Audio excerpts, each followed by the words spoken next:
Je viens de remarquer un détail fascinant chez la reine Marie de Danemark. On ne scrute pas la reine Marie uniquement pour sa mode. On l'observe car son prochain geste reste un mystère. Ce collier deviendra-t-il un diadème? Cette broche sera-t-elle la pièce maîtresse?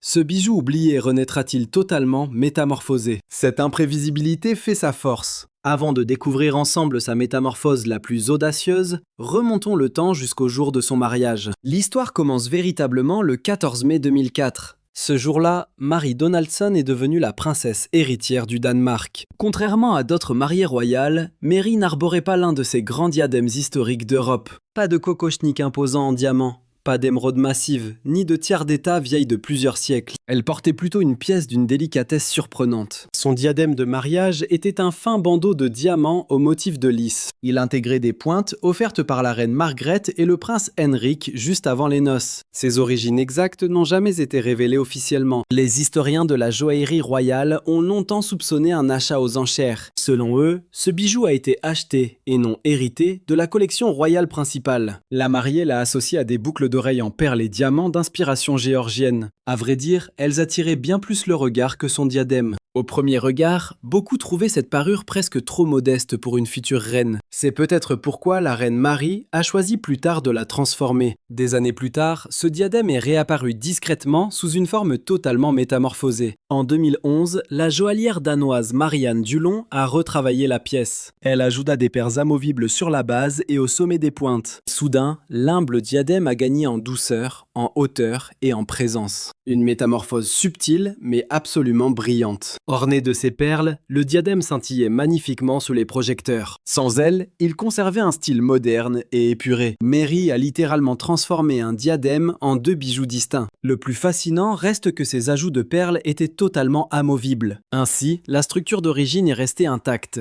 La reine Marie respectait l'histoire du bijou tout en l'adaptant à la vie royale moderne. Et honnêtement, c'est ce qui rend ces choix de bijoux si fascinants pour le public. Mais c'était bien avant que Mary n'assume ses fonctions de reine du Danemark. Avant d'accéder au coffre secret, un bijou en particulier a forgé son identité royale. Cette pièce emblématique est la célèbre parure de rubis danoise. Et oui, ce trésor a vu le jour en France. Les origines de cette parure de rubis remontent à Désirée Clary. Future reine de Suède, son époux Jean-Baptiste Bernadotte en avait commandé la création. Il l'a commandée à l'époque du couronnement de Napoléon Bonaparte. Le set d'origine comprenait collier, boucles d'oreilles, broches et ornements de coiffure. Désirée a arboré cette parure lors du sacre de Napoléon en 1804. Imaginez un peu ce voyage. De la cour de Napoléon à la royauté suédoise avant de rejoindre le Danemark. Pour finir un jour entre les mains d'une Australienne. Elle travaillait auparavant dans la publicité à Sydney. Ces rubis ont ensuite rejoint la famille royale danoise grâce à la reine Lovisa de Danemark. Puis la reine Ingrid a transformé une partie de la parure en tiare, en fixant les ornements de rubis originaux sur la monture dans les années 40. Mais juste après cette transformation,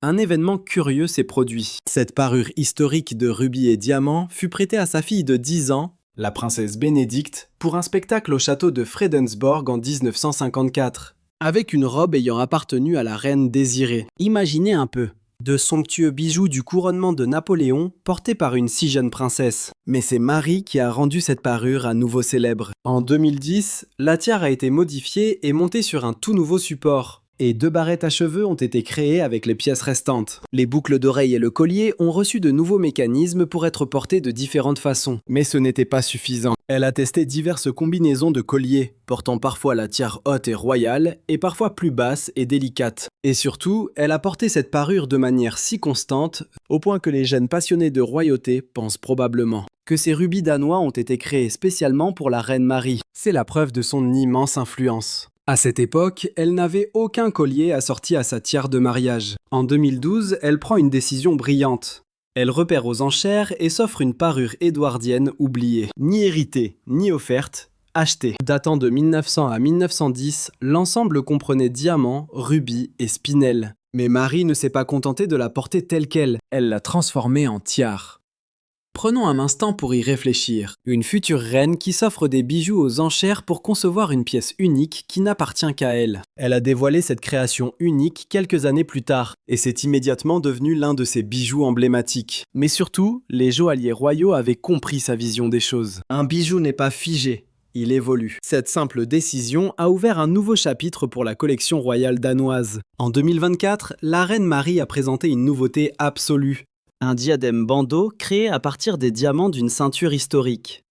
Une ceinture devenue tiare, imaginez un peu. Ce n'était pas un simple style, c'était du vrai design. Elle a collaboré avec les experts de la collection royale pour concevoir une œuvre moderne mais empreinte d'histoire. Et lorsqu'elle l'a portée en public, ce ne semblait pas être un essai, mais une évidence. Créé vers 1840, le bijou comprenait à l'origine un lourd pendentif et une longue chaîne de diamants destinée à orner une taille corsetée. Au XIXe siècle, ce style incarnait le sommet de la mode aristocratique. Mais avec la disparition des corsets, le bijou a perdu son utilité. Puis, il a disparu. Pas littéralement, bien sûr, la parure est restée précieusement dans la collection royale. Mais selon l'histoire, ni la reine Alexandrine ni la reine Ingrid ne l'ont jamais porté. Même la reine Margaret n'a utilisé ce pendentif en broche que 2 fois. Ce qui rend ce nouveau design si brillant, c'est sa réversibilité. Les montures d'origine préservées signifient que ce bijou historique pourrait un jour redevenir une ceinture du 19e siècle. Il y a quelque chose de presque amusant dans cette idée. Le communiqué officiel ironisait presque. Si les corsets revenaient à la mode, cette ceinture pourrait reprendre du service. Et lorsqu'elle a dévoilé en public ce diadème de diamant taille rose, les cercles de joaillerie ont vibré. Certains adoraient ce bandeau moderne, d'autres préféraient la version historique d'origine. Mais tous s'accordaient sur un point. Personne ne s'attendait à revoir ce bijou oublié. Mais pourquoi cela a-t-il plus d'importance qu'on ne le pense? En vérité, analyser ces détails nous révèle quelque chose de fascinant sur l'avenir des collections royales. À première vue, cela ressemble à de la mode, mais c'est bien plus. C'est une stratégie de communication. Car la joaillerie royale fait face à un défi. Rester moderne sans effacer l'histoire. Si certains conservent et d'autres modernisent, la reine Marie fait les deux. Elle fait revivre ces pièces historiques en leur offrant un nouveau rôle. Une question se pose alors. Les familles royales ont-elles encore besoin de commander de nouveaux bijoux à l'avenir? Et si les trésors oubliés du passé devenaient leurs meilleurs atouts? Un exemple parfait vient justement répondre à cette interrogation. En avril 2026, lors de l'un des événements royaux les plus prestigieux de la décennie, les 80 ans du roi Carl Gustaf célébrés à Stockholm. Un événement inattendu s'est produit. Alors que les reines portaient leur diadème traditionnel figé depuis des générations, une souveraine a discrètement bousculé les règles. La reine Marie est apparue coiffée d'un diadème de diamant totalement inédit. Et pour cause, ce n'en était pas un. C'était à l'origine un bracelet. Un trésor familial du 19e siècle ayant appartenu à la reine Louise de Suède. C'était son cadeau de mariage d'Oscar Ier et de la reine Joséphine lors de ses noces avec Karl XV en juin 1850. Ce bracelet fut transmis à leur unique enfant survivante, la future reine Lovisa de Danemark, restant depuis lors la propriété de la famille royale danoise. Mais c'est ici que l'histoire prend un tournant inattendu. Ce bijou n'était pas perdu.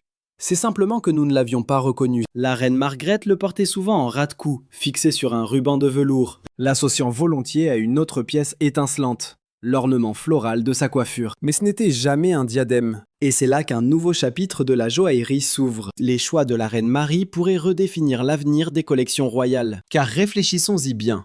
Partout en Europe et au-delà, des centaines de joyaux dorment dans des coffres, invisibles et oubliés de tous. Et s'ils n'avaient pas besoin de nouveautés, mais d'un tout autre regard. Ainsi, quand vous observez la collection de la reine Marie, vous ne contemplez pas de simples bijoux. Vous découvrez une véritable carte de transformation, où l'histoire se réinvente, où la tradition renaît.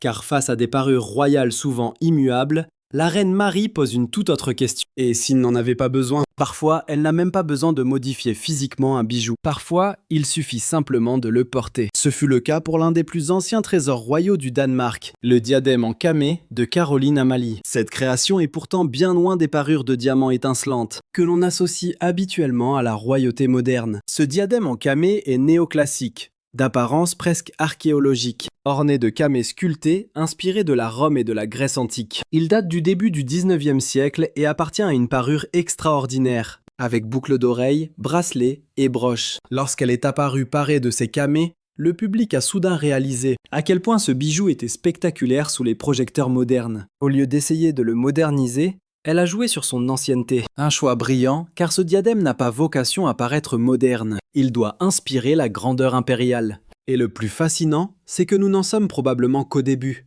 Car le Danemark recèle encore d'innombrables trésors royaux rarement dévoilés au public. Mais alors, quel sera le prochain coffre royal à s'ouvrir? Et quel bijou oublié attend patiemment de s'offrir une seconde vie? Partagez vos impressions en commentaire pour en débattre ensemble. D'ici là, brillez de mille feux.